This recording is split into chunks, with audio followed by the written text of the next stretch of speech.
ಮಹೋನ್ನತದಲ್ಲಿ ದೇವರಿಗೆ ಮಹಿಮೆ ಸಲ್ಲಲಿ. ಪವಿತ್ರ ಬಲಿಪೂಜೆಯ ದೈವವಾಕ್ಯ ಜುಲೈ 16 ಮಂಗಳವಾರ, ಸಾಧಾರಣ ಕಾಲದ 15ನೆಯ ವಾರ. ಪ್ರವಾದಿ ಯೆಶಾಯನ ಗ್ರಂಥದಿಂದ ವಾಚನ. ಅದು ಆಹಾಜನ ಕಾಲ. ಇವನು ಯೋತಾಮನ ಮಗ, ಉಜ್ಜೀಯನ ಮೊಮ್ಮಗ, ಜುದೇಯದ ಅರಸ. ಇವನ ಕಾಲದಲ್ಲಿ ಸಿರಿಯದ ಅರಸ ರೆಚೀನ ಮತ್ತು ರೆಮೆಲ್ಯನ ಮಗನೂ ಇಸ್ರಾಯೇಲಿನ ಅರಸನೂ ಆದ ಪೆಕಹ ಎಂಬುವರು ಜೆರುಸಲೇಮಿನ ಮೇಲೆ ದಂಡೆತ್ತಿ ಬಂದರು.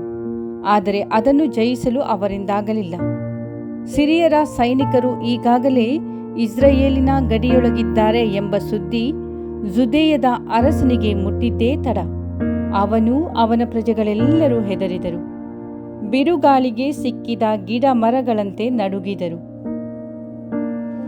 ಆಗ ಸರ್ವೇಶ್ವರ ಸ್ವಾಮಿ ಯೆಶಾಯನಿಗೆ ಹೀಗೆಂದರು: ನಿನ್ನ ಮಗ ಶೆಯರ್ಯಾಶೂಬನನ್ನು ಕರೆದುಕೊಂಡು ಆಹಾಜ ಅರಸನನ್ನು ಕಾಣಲು ಹೋಗು. ಅಗಸರ ಹೊಲದ ಮೇಲೆ ಹಾದು ಹೋಗುವ ರಾಜಮಾರ್ಗದಲ್ಲಿ ಕೆರೆಯ ಕಾಲುವೆಯ ತುದಿಯ ಬಳಿ ಆತ ನಿನಗೆ ಸಿಕ್ಕುವನು. ಅವನಿಗೆ ಈ ಪ್ರಕಾರ ತಿಳಿಸು: ಜೋಕೆ, ಸುಮ್ಮನಿರು, ಹೆದರಬೇಡ. ರೆಚೀನ, ಸಿರಿಯ ಮತ್ತು ಪೆಕಹ ಇವರೆಲ್ಲರ ಕೋಪ ಎಷ್ಟು ಉಗ್ರವಾಗಿದ್ದರೂ ಅದು ಹೊಗೆಯಾಡುವ 2 ಮೋಟು ಕೊಳ್ಳಿಗಳಿಗೆ ಸಮಾನ. ಆದ್ದರಿಂದ ಎದೆಗುಂದಬೇಡ. ಸಿರಿಯ ಇಸ್ರಾಯೇಲ್ ಅರಸನಾದ ಪೆಕಹನೊಂದಿಗೆ ಸೇರಿ ಒಳಸಂಚು ಮಾಡಿದ್ದಾರೆ.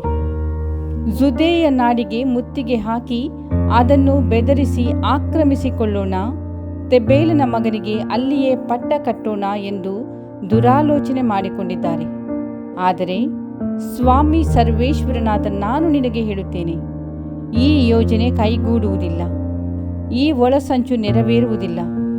ಕಾರಣ ರಾಜಧಾನಿಯಾದ ದಮಸ್ಕಸಿಗಿಂತ ಸಿರಿಯ ಹೆಚ್ಚಲ್ಲ, ರಾಜನಾದ ರೆಚೀನನಿಗಿಂತ ದಮಸ್ಕಸ್ ಹೆಚ್ಚಲ್ಲ. ಇಸ್ರಾಯೇಲಿನ ಬಗ್ಗೆ ಹೇಳುವುದಾದರೆ ಅದು 65 ವರ್ಷದೊಳಗೆ ನುಚ್ಚು ನೂರಾಗುವುದು, ಅಖಂಡ ರಾಷ್ಟ್ರವಾಗಿ ಉಳಿಯದು. ಅಂತೆಯೇ ರಾಜಧಾನಿಯಾದ ಸಮಾರ್ಯಕ್ಕಿಂತ ಇಸ್ರಾಯೇಲ್ ಹೆಚ್ಚಲ್ಲ, ರಾಜನಾದ ಪೆಕಹನಿಗಿಂತ ಸಮಾರ್ಯ ಹೆಚ್ಚಲ್ಲ. ನಿಮ್ಮ ವಿಶ್ವಾಸ ಸ್ಥಿರವಿಲ್ಲದಿದ್ದರೆ ನಿಮಗೆ ಸ್ಥಿರತೆ ಇರುವುದಿಲ್ಲ. ಪ್ರಭುವಿನ ವಾಕ್ಯ. ದೇವರಿಗೆ ಕೃತಜ್ಞತೆ ಸಲ್ಲಲಿ. ಶ್ಲೋಕ. ಸರ್ವಶಕ್ತ ಪ್ರಭುವನ್ನು ದೇವನಗರದಲ್ಲಿ ಕಂಡೆವು. ಸರ್ವಸ್ತುತಿಗೆ ಪಾತ್ರ ಪ್ರಭುವು ಪರಮೋನ್ನತ. ದೇವನಗರದಲ್ಲಿ ಆತನ ಪವಿತ್ರ ಪರ್ವತ. ಎತ್ತರದಲ್ಲಿ ಸುಂದರ, ಉತ್ತರದಲ್ಲಿ ಸಿಯೋನ್ ಶಿಖರ. ಆನಂದದಾಯಕ ರಾಜಾದಿರಾಜನ ಆ ನಗರ. ಶ್ಲೋಕ. ಸರ್ವಶಕ್ತ ಪ್ರಭುವನ್ನು ದೇವನಗರದಲ್ಲಿ ಕಂಡೆವು. ಅದರ ಕೋಟೆ ಕೊತ್ತಲುಗಳ ನಡುವೆ ದೇವನು ತಾನೇ ಸುಭದ್ರ ದುರ್ಗವೆಂದು ತೋರಿಹನು. ಕೂಡಿದರೊಂದಾಗಿ ರಾಜರುಗಳು ದಾಳಿ ಮಾಡ ಬಂದರು. ನೋಡಿ ನಿಬ್ಬೆರಗಾದರು, ತಲ್ಲಣಗೊಂಡು ಓಡಿಹೋದರು. ಶ್ಲೋಕ.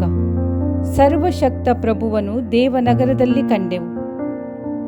ಪ್ರಸವ ವೇದನೆಯಂತಾಯಿತವರಿಗೆ ತಾರ್ಷಿಸ್ ನಾಡಿನ ದೊಡ್ಡ ದೊಡ್ಡ ಹಡಗುಗಳನ್ನು ಚಂಡಮಾರುತದಿಂದ ಪುಡಿ ಪುಡಿ ಮಾಡಿದೆ ನೀನು.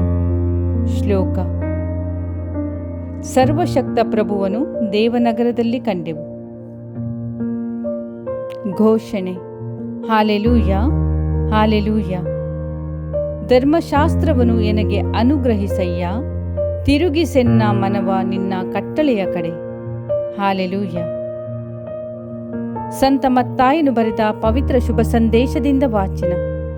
ಪ್ರಭು ನಿಮಗೆ ಮಹಿಮೆ ಸಲ್ಲಲಿ. ಆ ಕಾಲದಲ್ಲಿ ಯಾವ ಪಟ್ಟಣಗಳಲ್ಲಿ ಯೇಸು ಅದ್ಭುತ ಕಾರ್ಯಗಳನ್ನು ಹೇರಳವಾಗಿ ಮಾಡಿದರೋ ಆ ಪಟ್ಟಣಗಳ ಜನರೇ ಪಾಪಕ್ಕೆ ವಿಮುಖರಾಗಲಿಲ್ಲ. ಆದ್ದರಿಂದ ಆ ಪಟ್ಟಣಗಳನ್ನು ಯೇಸು ಖಂಡಿಸಿ, ಕೊರಾಜಿನ್ ಪಟ್ಟಣವೇ ನಿನಗೆ ಧಿಕ್ಕಾರ, ಬೆತ್ಸಾಯಿದ ಪಟ್ಟಣವೇ ನಿನಗೆ ಧಿಕ್ಕಾರ. ನಿಮ್ಮಲ್ಲಿ ಮಾಡಿದ ಅದ್ಭುತ ಕಾರ್ಯಗಳನ್ನು ಟೈರ್ ಮತ್ತು ಸಿದೋನ್ ಪಟ್ಟಣಗಳಲ್ಲಿ ಮಾಡಿದರೆ ಅಲ್ಲಿಯವರು ಎಂದೋ ಗೋಣಿತಟ್ಟನ್ನು ಉಟ್ಟುಕೊಂಡು ಬೂದಿಯನ್ನು ಬಳಿದುಕೊಂಡು ಪಾಪಕ್ಕೆ ವಿಮುಖರಾಗುತ್ತಿದ್ದರು. ಆದುದರಿಂದ ತೀರ್ಪಿನ ದಿನ ಟೈರ್ ಮತ್ತು ಸಿದೋನಿನ ಗತಿಯು ನಿಮಗಿಂತಲೂ ಮೇಲಾಗಿರುವುದೆಂದು ಒತ್ತಿ ಹೇಳುತ್ತೇನೆ. ಎಲೈ ಕಫೆರ್ನೌಮ್ ಪಟ್ಟಣವೇ, ನೀನು ಸ್ವರ್ಗಕ್ಕೇರುವೆ ಎಂದು ನೆನೆಸುತ್ತೀಯೋ? ಇಲ್ಲ, ಪಾತಾಳಕ್ಕೆ ಇಳಿಯುವೆ.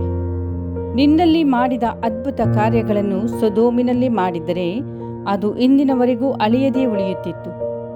ಆದುದರಿಂದ ತೀರ್ಪಿನ ದಿನ ಸೊದೋಮಿನ ಗತಿ ನಿನಗಿಂತ ಸಹನೀಯವಾಗಿರುವುದು ಎಂಬುದು ನಿನಗೆ ತಿಳಿದಿರಲಿ ಎಂದರು. ಪ್ರಭು ಕ್ರಿಸ್ತರ ಶುಭ ಸಂದೇಶ. ಕ್ರಿಸ್ತರೇ ನಿಮಗೆ ಸ್ತುತಿ ಸಲ್ಲಲಿ. ಆಮೆನ್.